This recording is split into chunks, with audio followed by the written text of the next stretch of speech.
Ladies and gentlemen, we've got a big update in regards to the current trade situation with China.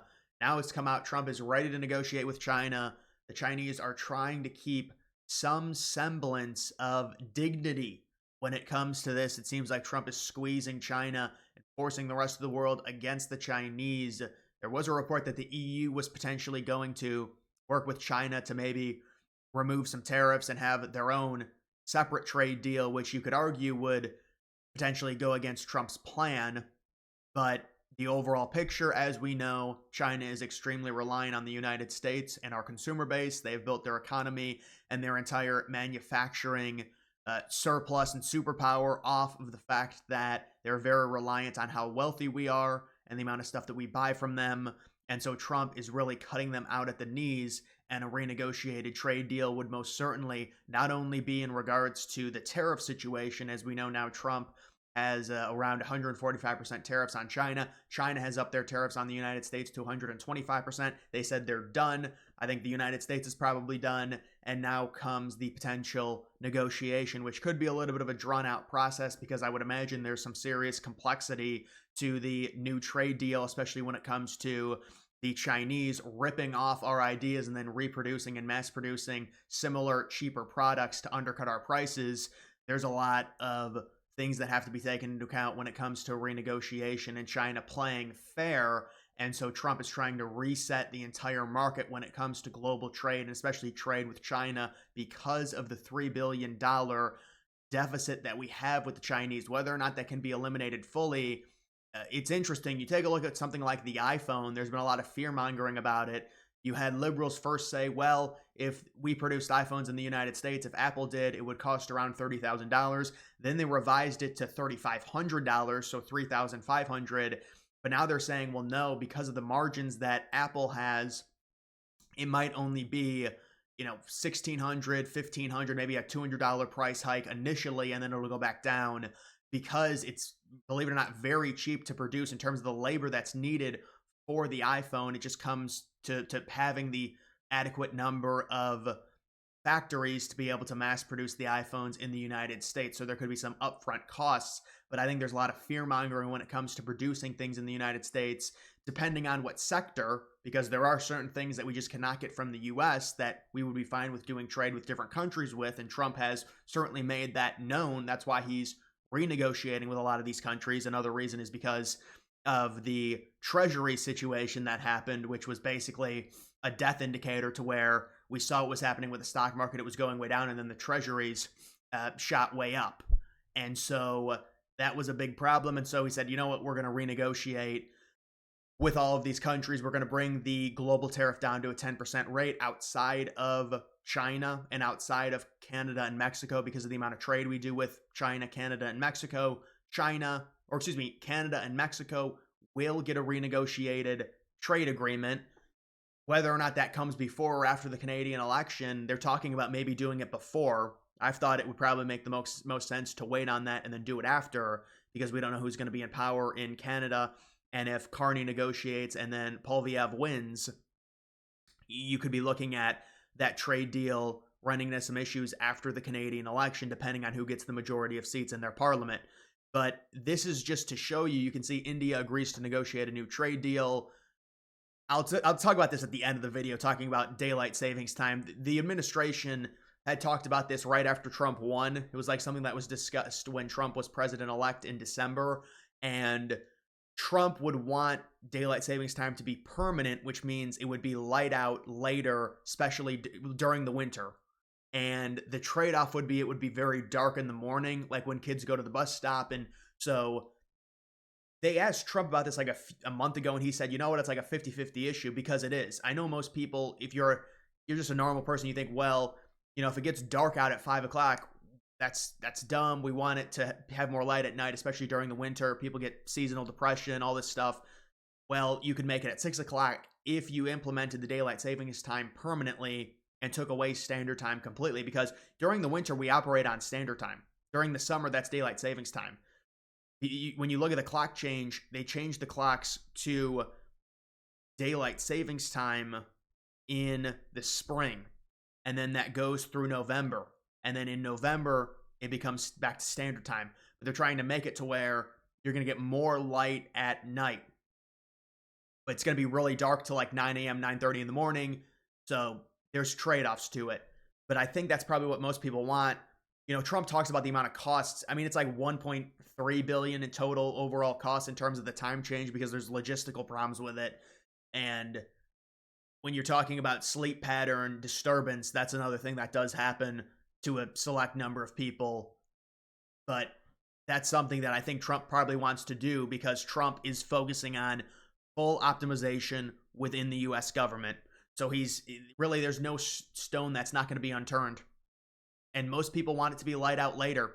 And he says it's inefficient to change the clocks, even though you could argue that's for optimizing. But really, we can deal with darker mornings if we're able to still have light at 6 o'clock at night.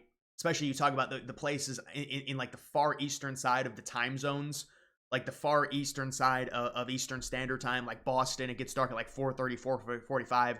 New York, DC, it's similar. You get into like Ohio, because it's still Eastern time zone, you're going to get more light a little bit. But even in Ohio, it gets dark like 5:30 in the winter. So it's really bad. I didn't want to talk about that for that long, but India, a BRICS country, has agreed to negotiate a new trade deal with Trump. India says a win-win deal could be made within the next 90 days. Top Fed official says the Federal Reserve is ready to help stabilize the market. And so they're already hinting at the emergency rate cuts that we're thinking that may be in the pipeline from the Federal Reserve. With the yield spiking, with the inflation data, now the trueflation down to 1.34%. It's been cut in half since Trump took over. It was like 2.8%. And so Trump has more than cut it in half, and it was trending up towards the end of Biden's lame duck period, really towards the end of his presidency. And they pumped up. They did a rate cut in September to try and help Kamala. It didn't work. She ended up losing badly to Trump. And so now Trump has stabilized inflation. Even the Fed's top inflation, core inflation data is at 2.4%. It's the second straight month it's lower than expected. So inflation is down. You're going to have the rate cuts come in because of the stock market being down recently. I know it had the one day to where it was record number because Trump it was the shock announcement to where he said we were bringing the global tariffs down to 10% on every country outside of China, and also the auto tariffs are staying in place as well. You've got White House President Trump says he is open to making a deal with China. There's going to have to be a deal that's reached for both these countries, but especially for China's sake. And China's doing a lot of posturing right now. They want it to seem like they're not bowing down. They're a noble country. They don't want to be cucked by the United States. So they're saying we're willing to and open to discuss a fair trade deal, and they want to swing this like there were concessions made by both the United States and China to come to an agreement. But the reality is, based off of leverage, consumer base is the biggest leverage either of these countries have. The United States has it. China has built their entire economic model around selling wealthy U.S. consumers things at marked down prices.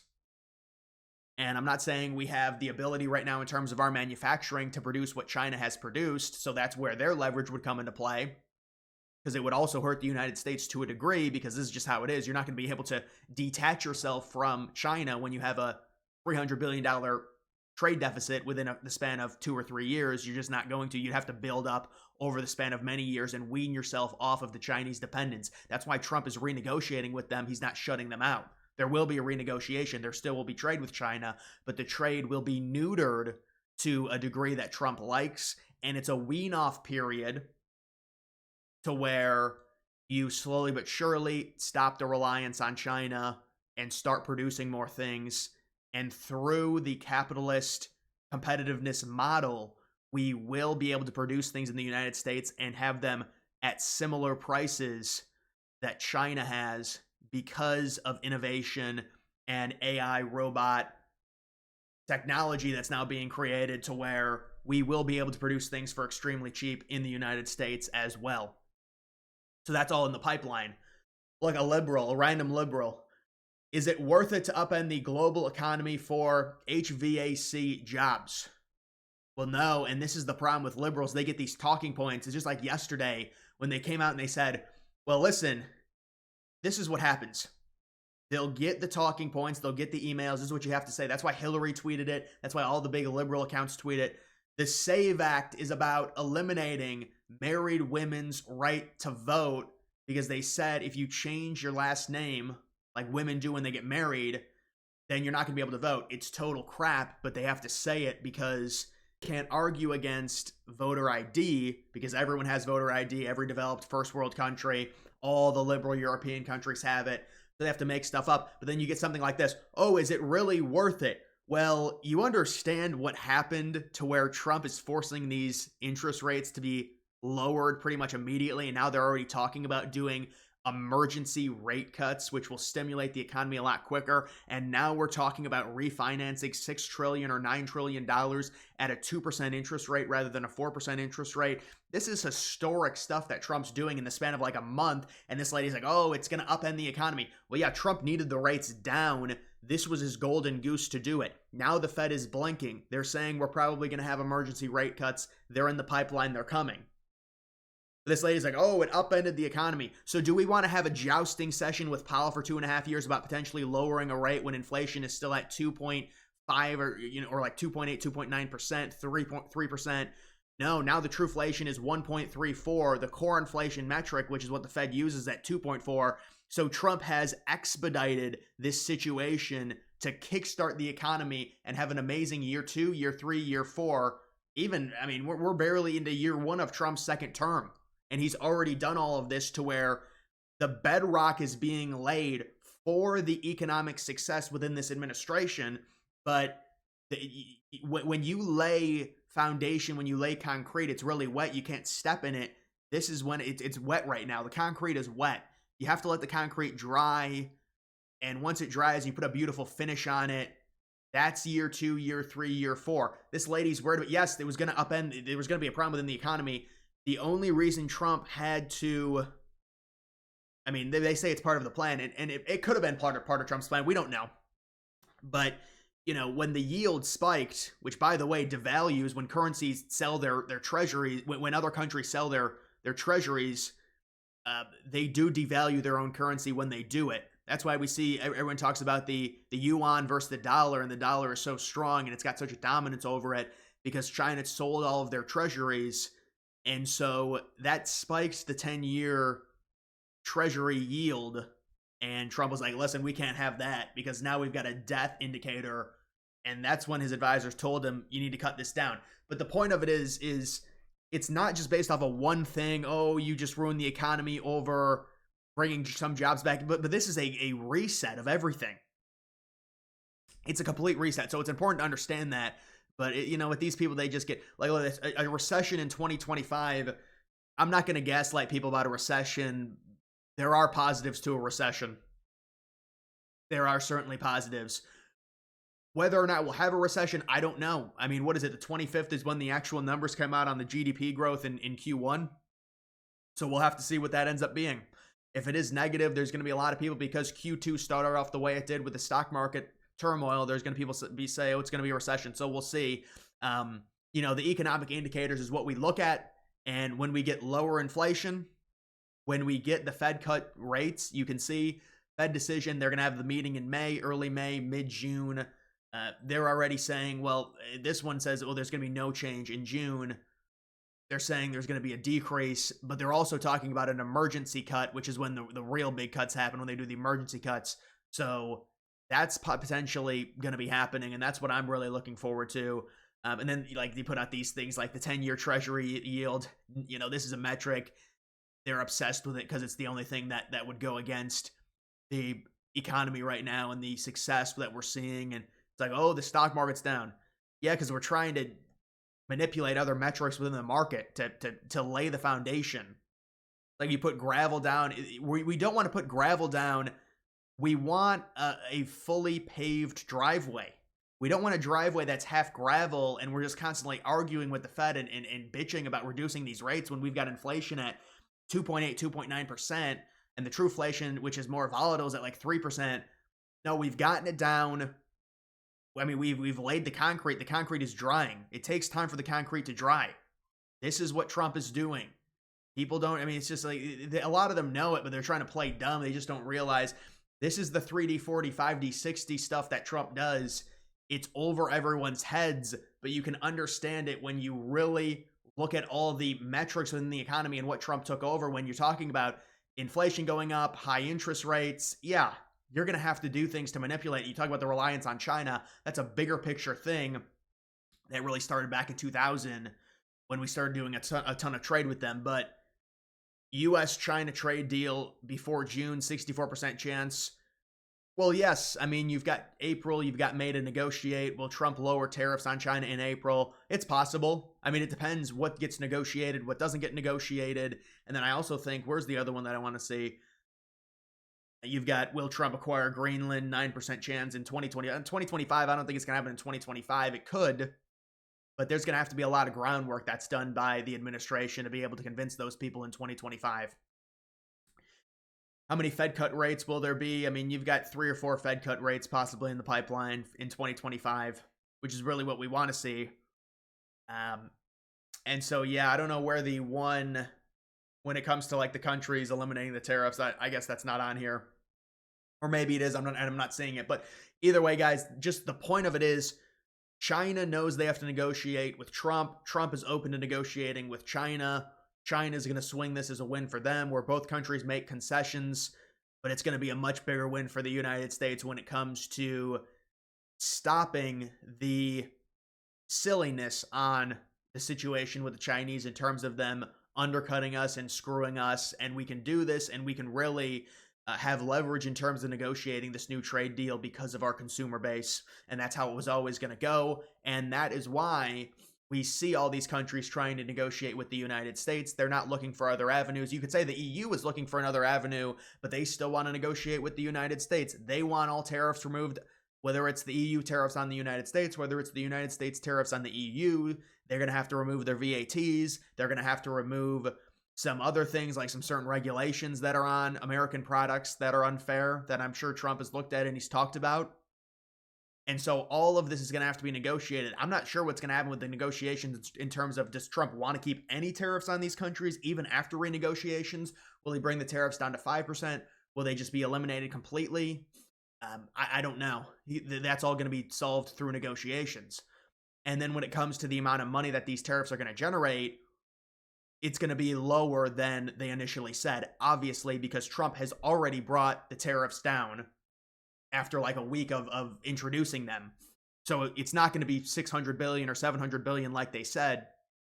It's going to be maybe 200 billion. It depends if he keeps the auto tariffs on, which I think there is bipartisan support for. Trump had Gretchen Whitmer, who was talking about how important the tariffs were in the auto industry. Seems like there's liberal support for the auto tariffs, and that could potentially generate around $100 billion in U.S. revenue off of the auto tariffs alone. Now, obviously, you've got a $2 trillion deficit. You're cutting into 5% of it. Maybe it generates. I mean, I think Trump's tariffs realistically $200 billion, depending on what he keeps on, $250 billion. I don't think that's fair, because Trump said it was going to, the administration said it was going to be 600, 700 billion. I said it's not going to be that, because they're going to renegotiate. But if Trump wants to keep some of them on, you could be looking at 350 billion per year in revenue off of tariffs, and minimal price increases too, especially if you target the right sectors.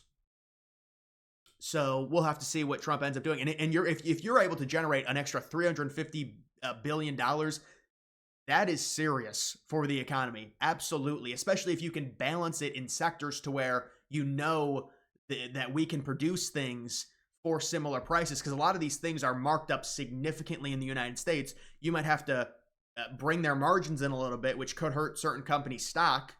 But the reality is you're not going to see a huge... Like, there's not going to be this crazy inflation because of tariffs. There's just no way, because Trump is already renegotiating these things to where if the tariffs stay on, like Trump tariffed China back in 2018, 2019, there's no real effect in terms of inflation. We're talking about ultra extreme tariffs on every country, which then would cause inflation in terms of the price of things going up. But it doesn't destroy the dollar, the purchasing power of everything. Like when you money print and you introduce new currency into circulation, that's going to hurt your purchasing power, whether it's a McDonald's Big Mac, whether it's a Costco pizza, whether it's any appliance, whether it's going to buy a computer. as opposed to tariffs, which target sectors. Yes, maybe the iPhone will cost $100 more, but the refrigerator you're buying, depending on if there's tariffs on the country that produces the refrigerators, hopefully it's an American company, as long as certain things will not go up. So it's different in terms of the inflation aspect of it. That's why this whole idea to where they're like, well, they're bracing for inflation makes no sense. You're not. I can understand market volatility causing indicators to go crazy, but you're not going to say that there's going to be this crazy inflation because of tariffs that may or may not stay on, that are being renegotiated, that have already gone down to 10% global tariff on everyone. That's very likely going to go down to a 0% tariff on basically everyone, probably outside of the auto industry, including Mexico and Canada, when they do the renegotiated trade deal. The US, Mexico, Canada trade agreement, which I think Trump is eager to renegotiate. So, I don't think inflation is going to be a problem when it comes to these tariffs and their cause of it. And really, it's overstated anyways. But it's a fear tactic that they use. Because how much do you hear? Tariffs are inflationary. Well, depends what sector the tariffs are on. Depends on the capacity in which the United States can produce that. It depends the countries that currently are selling the goods that those tariffs are based off of. What are their profit margins? Maybe they'll just bring their profit margins down. They'll absorb the losses and not the consumer. And that's the hope, because it is a capitalist society with competitive prices between many different companies. And so you can undercut each other. So the point of it is, China has to negotiate with the United States. Trump knows this. There will be a deal done between the United States and China. All these other countries, there's going to be deals done as well, obviously. Trump said the first deal is almost being completed. We're going to see Argentina very early on come to probably a free trade agreement. We're going to see South Korea. We're going to see Vietnam. We're probably going to see Taiwan. We're going to see Israel. We're going to see Japan. I'm just naming the suspects that have already said. We're going to see the EU. But the EU might be a more complicated negotiation because of the trade barriers they have on us. But that's the point. And so there's also going to be a deal with China. All of these deals are happening, including the one with China, probably within the next 2 months. And when you get all of that happening, it's a more bullish time. And we're also getting the Fed to cut rates, possibly in an emergency cut, or at one of their meetings in May or June. So this is all happening, and it's all in the pipeline. But either way, guys, that's going to do it for this video. Make sure you follow me on X. Link to that's always in the description.